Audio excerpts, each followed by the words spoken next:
Hello, hi everyone. Welcome back to the biology class. In today's class, we are going to learn about rules for inheritance. And in last class, we have completed about common concept of heredity and variations. So let's begin with the 7 character of pea plant and why Mendel chosen pea plant. So here are the 7 characters of pea plant. As you can see here on your screen, that Mendel chosen pea plant because pea plant have varieties. Some pea plants are tall and some are dwarf. So as you can see, tall and dwarf. Dwarf means small here. Tall is the dominant trait and dwarf is the recessive trait. Now you know the difference. In last class also we have discussed about dominant and recessive. Dominant that can express itself in presence of recessive, but recessive that can not express itself in presence of dominant. Like I'll give you one example here. If there is a capital T, that means this is tall. But if there is a capital T and small t, that is also tall, because here one is dominant and another is recessive, but recessive cannot express itself in presence of dominant, right? And the last one is small t and small t. Small t means both are recessive in a pair, so that is small. So this is the difference between dominant and recessive. Now pore shape is also different, inflated and constricted. Inflated and constricted, as you can see here. Seed shape is also different, round and wrinkled. Seed color is different, yellow and green. Now you can see these are the dominant trait here. Okay, these are the dominant trait and these are the recessive traits. Flower position, some are axial and some are terminal. Flower color is also different, purple and white. As you can see here, the last point is pod color. Pod color is also different, that is green and yellow. So now the question is, why did Mendel choosing pea plant? And it is an important question. Sometime examiner asked this question, why Mendel choosing pea plant?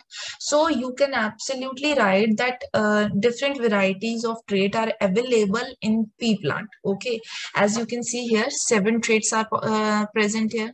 तो ये जो 7 distinct characters हैं, these are the observable trait. मतलब ये जो character हैं, these are the phenotypic character. Means आप watch करके ही easily उनमें difference बता सकते हैं. आपको genes check करने की जरूरत नहीं है इसमें, ठीक है? Second, easy to get, easily available, and we can he could strictly control which plant mated with which. Okay, so it grow quickly. जो इसकी life cycle है is around 3 months. तो आप देख सकते हैं कि हम 1 year के अंदर 4 life cycles complete कर सकते हैं pea plant के. They reproduce quickly. They have short life cycle. They produce many offspring in one cross.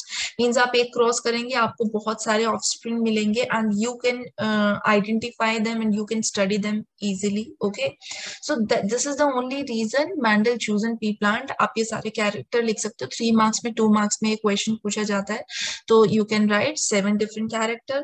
All are observable, easy to grow, easy to get, and we can control plant mating as well as grow quickly, short life cycle. And जब हम एक mating कराते हैं तो एक cross कराएंगे तो वो बहुत सारे offspring प्रोड्यूस करेगा. अब मैं नेक्स्ट कमिंग स्लाइड्स में बताऊंगी आप कि क्रॉसिंग कैसे कराते हैं और वो कैसे ऑफस्प्रिंग्स प्रोड्यूस होंगे. सो here you can see, so this is all about rules for inheritance of trait, and here this is about monohybrid inheritance. Okay, mono means single. Mono का मतलब यहाँ क्या है? That means single. Okay, hybrid means हम यहाँ क्या करा रहे हैं? क्रॉसिंग करा रहे हैं, ठीक है? सिंगल कैरेक्टर की क्रॉसिंग कराएंगे. इनहेरिटेड कैरेक्टर जो पेरेंट्स से आए हैं. तो हमने यहाँ पे एक कैरेक्टर लिया and the character is about the height. तो हमने कैरेक्टर में क्या लिया? पेरेंट्स. सबसे पहले हम यहाँ लिखते हैं पेरेंट्स. तो पेरेंट्स में टॉल है एंड ड्वार्फ है। आपको पता है toll toll that is dominant, small T is recessive. Okay, तो हमने प्योर कैरेक्टर लिए हैं कि एक टॉल है और सेकंड जो है वो ड्वार्फ है।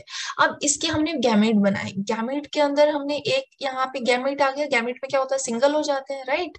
सो दूसरा यहाँ पे स्मॉल टी आएगा। जब हम इनका फ्यूजन कराएंगे, जब हम इनकी क्रॉसिंग कराएंगे, then we get this capital T and small T. अब आपको पता है इसे हम क्या बोलेंगे, that is tall, absolutely tall.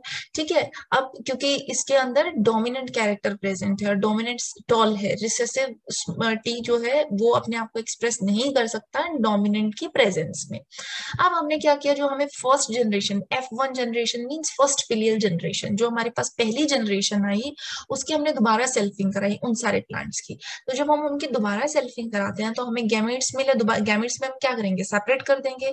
ठीक है, सेपरेट हो गए and then we again cross cross like this, Punnett square chart भी हम इसे बोलते हैं। तो यहाँ पे हमने क्या लिया, एक कैपिटल लिया एक स्मॉल लिया। ठीक है, then again capital and again small. So ये कैपिटल और ये वाला कैपिटल, ये दोनों क्रॉस करेंगे। ठीक है, अब ये कैपिटल और ये स्मॉल ये क्रॉस करेंगे, देन ऐसे ही इसकी क्रॉसिंग इसके साथ होगी, फिर इसकी क्रॉसिंग इसके साथ होगी। I hope this point is clear for everyone.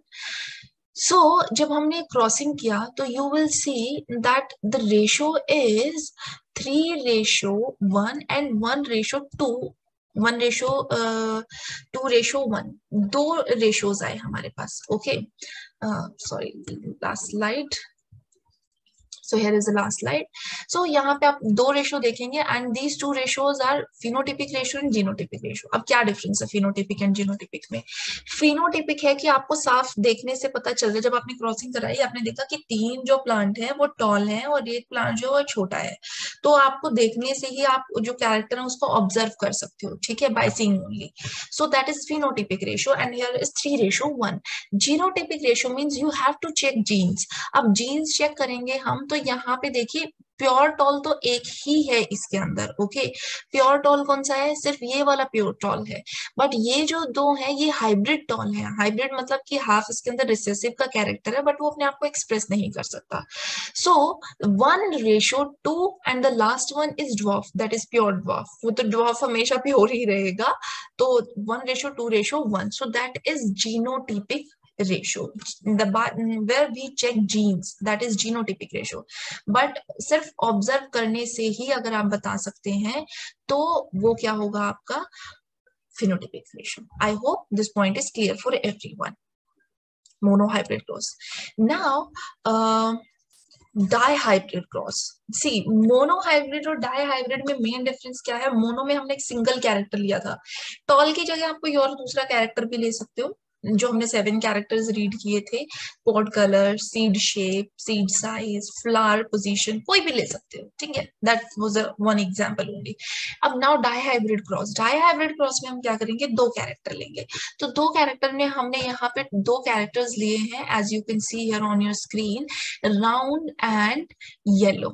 Okay, so see here, round and yellow, and second one is wrinkled and green. Okay, so आप easily बता सकते हो that which one is dominant and which one is, sorry, which one is dominant and which one is recessive. So as you can see here, this one is dominant and this one is recessive. वो capital और small letter से बता देंगे आप, right. अब हम क्या करते हैं, अब हमने यहाँ पे गैमेट बनाए इसके, गैमेट में हमारे पास ये क्या है, that is round yellow gamete and that is wrinkled seed gamete. अब जब हमने इन गैमेट्स को भी फ्यूज कराया तो हमारे फर्स्ट जनरेशन के अंदर कुछ इस तरीके से round yellow, all round and yellow seeds, जितने भी सीड्स हैं वो सारे राउंड येलो रहेंगे बिकॉज डोमिनेंट दोनों कैरेक्टर प्रेजेंट है। अब हमने दोनों डोमिनेंट को लिया और इन दोनों डोमिनेंट की सेल्फिंग कराई। तो दोनों डोमिनेंट की हम सेल्फिंग कराएंगे तो किस तरीके से सेल्फिंग कराते हैं, let me tell you here. देखो अब हमारे पास ये आर है, हमने पहले इसको हम क्या बनाएंगे, गैमेट बना देते हैं। ठीक है, लेट्स मेक गैमेट। जब हम गैमेट बनाते हैं तो हमें सारे कैरेक्टर जो है वो डिफरेंट अलग करने पड़ेंगे, सिर्फ एक ही रहेगा। तो यहाँ पे देखो, अब फर्स्ट जो राउंड है वो किसके साथ सेल्फिंग करेगा, येलो के साथ, दोनों क्या है यहाँ डोमिनेंट। अब ये किसके साथ करेगा, इसके साथ, स्मॉल वाई आ जाएगा हमारे पास। ठीक है।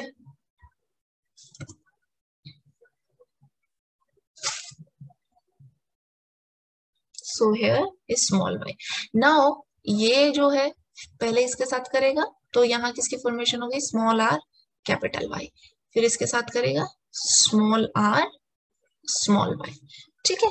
अब आप बता सकते हो this one is round yellow, this one is round green, this one is wrinkled yellow और this one is, ये recessive है, wrinkled green। I hope this point is clear for everyone कि हमारे पास ये जो 4 गैमीट हैं यहाँ पे किस तरीके से आए। अब 4 गैमीट यहाँ आए, 4 ऑफस्प्रिंग यहाँ आए और 4 ऑफस्प्रिंग यहाँ पे आए। अब हम इनका आपस में क्रॉस कराएंगे और क्रॉस कराने के बाद let's see here, as you can see here on your screen, सो हमने इनकी क्रॉसिंग कराई कुछ इस तरीके से और क्रॉसिंग करने के बाद टोटल पॉसिबल नंबर आउटपुट हमारे पास 16 है। ठीक है। तो जो F2 जनरेशन होगी वो कुछ इस तरीके से क्रॉसिंग कराने के बाद आएगा और जो इसका रेशियो रहेगा वो होगा 9, wait a minute,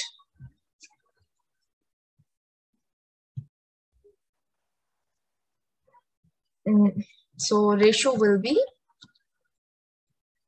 9 ratio 3 ratio 3 ratio 1। I hope this point is clear। 9 ratio 3 ratio। और अब ये कौन सा रेशियो है, let me tell you, this is phenotypic ratio।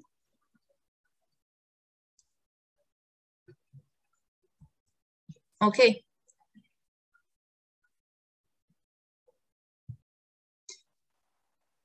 And here the another ratio is the genotypic ratio, and I have written this red one. This is genotypic ratio, and genotypic ratio is 1:2, 1:2, 4:2, 1:2, ratio 1। So this is phenotypic. When you will count according to phenotypic and genotypic ratio, you will find this number, phenotypic and genotypic। I hope now you will understand about the monohybrid cross and dihybrid cross and what is the difference between monohybrid cross and dihybrid cross. Now, the next topic is how our characteristics are transmitted to progeny. Now, you know that by heredity or by inheritance, character are transferred from one generation to another generation, and they are transferred with the help of chromosomes, DNA, okay, through genes present on the chromosome. Let me tell you the structure of chromosome. Here you can see these are chromatid arm, and the center part, this one, this is known as centromere, okay, and these are chromatid arm. So this chromosome having gene like this, the small dots, these are genes, and genes are the smallest unit of heredity. Okay, so through genes, chromosomes, character are passed from one generation to another generation. And by sexual reproduction, because in sexual reproduction, male and female both are involved. 50% character transfer from male and 50% character transfer from female. So now you can see how do gene works. Gene normally works in pair. Like अभी हमने बात की यहाँ पे जो capital T और small T था जो मेंडल ने एक्सपेरिमेंट किया था, तो उसमें कोई भी कैरेक्टर है, इधर eye colour, hair colour, like if we are talking about human being, वहां पे हमने पी प्लांट की बात की थी, यहाँ अगर हम ह्यूमन बीइंग की बात करते हैं, आपकी आई का कलर है, हेयर्स का कलर है, स्किन का कलर है, तो आपको जो पेयर है उसमें से एक कैरेक्टर आपको अपने फादर से मिलेगा और एक कैरेक्टर आपको अपनी मदर से मिलेगा। अब उसमें कौन सा डोमिनेंट है कि मदर जो है वो फेयर है, फादर जो है वो ब्राउनिश है, और मदर का डोमिनेंट फेयर आपके पास है तो you are fair in colour, okay. लेकिन अगर दोनों का रिसेसिव आता है, ठीक है, then you will be brown in colour. So generally gene works in pair and we have 2 copies of each gene, 1 copy from each biological parent, okay, that I told you now. The chance are that for some genes the alleles we inherited from each parent are different.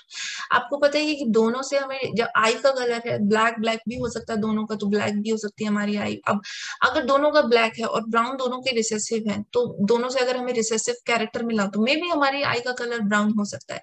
तो मतलब ये है कि जो chromosomes हैं, हमारे अंदर 46 chromosomes हैं, 23 मदर से आते हैं, 23 पेयर, 23 मदर से और 23 फादर से।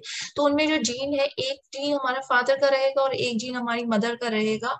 तो normally they work in pair. Okay, so as you can see here, this is the structure of chromosome, and chromosome इस तरीके से पेयर में प्रेजेंट होगा। जीन फॉर कैपिटल टी है, you can see, for dominance tallness, gene for dwarfness is small D. तो अगर अब मैं इस जीन की बात बताऊं आपको, तो इसमें से अगर मान लीजिए ये हमें फादर से, ये अगर प्लांट की बात करते हैं, ठीक है, प्लांट में अगर ये फीमेल प्लांट से आया और ये मेल प्लांट से आया, तो फीमेल यहाँ पे डोमिनेंट है in case of male. Okay, so जो प्रोजेनी बनेगी वो कैसी बनेगी, वो हमारी टॉल प्लांट की ही प्रोजेनी बनेगी।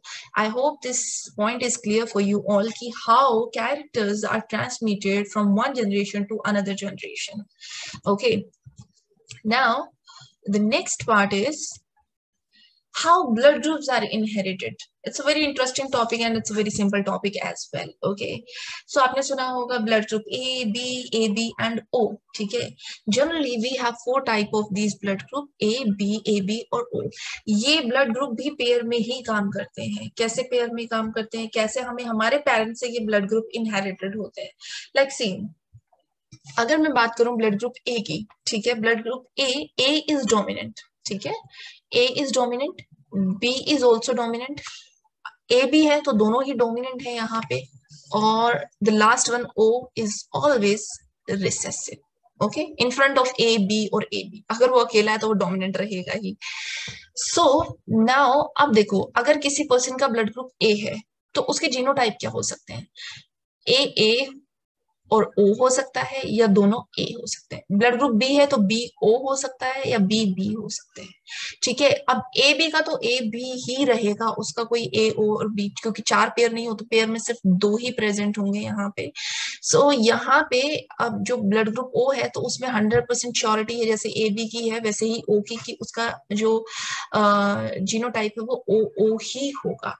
Okay, now I will give you one example. अगर मैं पेरेंट्स की बात करती हूँ, ठीक है, तो हमारे 4 टाइप के ब्लड ग्रुप हुए, ए बी और ओ।